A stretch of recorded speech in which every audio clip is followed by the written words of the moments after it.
Hello guys, let's go to the Costco. మనకి ఈరోజు oil, rice ఇంకా ఎగ్స్ కావాలి. అవి కాకుండా ఇంకేం తీసుకుంటామో చూద్దాం. ఇక్కడ పార్కింగ్ చాలా టైం పట్టింది, 5 minutes పట్టింది అనుకుంటా.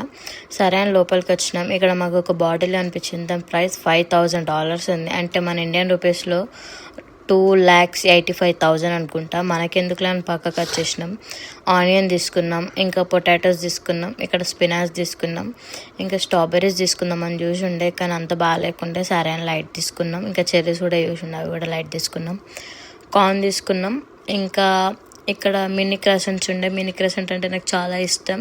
జాబ్ నుంచి వచ్చినాక అదొకటి టీ తాగితే సెట్ అనిపిస్తుంది. నెక్స్ట్ మేము ఎగ్ సెక్షన్కి వెళ్ళినాం. యాక్చువల్లీ ఆస్ట్రేలియాలో ఎగ్ షార్టేజ్ ఉండే. ఓన్లీ మెంబర్షిప్ మీద ఓన్లీ 30 ఎగ్సే అలో చేస్తున్నారు. సరే అని 30 ఎగ్స్ తీసేసుకొని ఇంకా యోగర్ట్ తీసుకున్నాం. ఇది మేము ఎప్పుడు ట్రై చేయలేదు, ఈ యోగర్ట్ ఫస్ట్ టైం ట్రై చేస్తున్నాం. మేము ఎప్పుడైనా సరే గ్రీక్ యోగర్ట్ తీసుకుంటాం, అంటే మాకు ఇండియా టేస్ట్ సిమిలర్ అనిపిస్తుంది ఆ యోగర్ట్. సరే అని ఇక్కడ ఒక శాంపుల్ ఉండే, శాంపుల్ తీసుకుందాం.